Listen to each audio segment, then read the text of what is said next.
আমি বাংলাদেশের আপামর জনতাকে আহ্বান জানাচ্ছি, আমার ভাইদেরকে, আমার বোনদেরকে, আপনারা ভারতীয় পণ্য বয়কট করুন।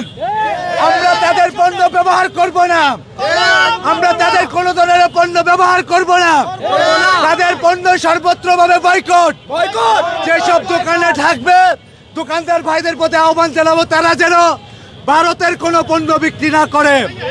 আমরা ভারতের পণ্য চাই না। আমাদের পৃথিবীতে কি আর কোনো রাষ্ট্র নাই? তুরস্ক থেকে আমরা পেঁয়াজ আনবো, পাকিস্তান থেকে আনবো, চায়না থেকে খাদ্যদ্রব্য আনবো, রাশিয়া থেকে আনবো, অন্যান্য রাষ্ট্র থেকে আনবো। আজকে দিল্লির সাথে কার সম্পর্ক ভালো?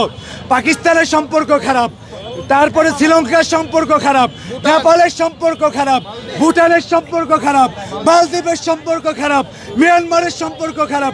কার সাথে তার সম্পর্ক ভালো আছে? একমাত্র খুনি জায়নবাদী রাষ্ট্র ইসরায়েলের সাথে তার সম্পর্ক ভালো। শুধুমাত্র ইসরায়েলের সাথে তার সম্পর্ক ভালো।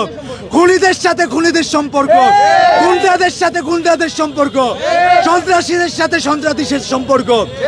আজকে তাদের সেবাদাস, দিল্লির সেবাদাস হাসিনা যখন এই দেশ থেকে ছাত্র জনতার প্যাদানি খেয়ে ভেগে পালিয়েছে, লাথি মেরে বের করে দিয়েছে, পৃথিবীর কোন রাষ্ট্র শেখ হাসিনাকে আশ্রয় দেয় নাই। এই দিল্লির কুলাঙ্গার মোদি গদি সরকার এই খুনি হাসিনাকে আশ্রয় দিয়েছে। যে দিল্লিতে খুনি নয় সে দিল্লির সাথে কোনো বন্ধুত্ব নয়। স্পষ্ট কথা, স্পষ্ট ভাষা। আমি ভারতের জনতার উদ্দেশ্যে বলতে চাই, আপামর ভারতের জনতার সাথে আমাদের কোনো হাঙ্গামা নাই, কোনো ঝগড়া নাই, কোনো ফ্যাসাদ নাই।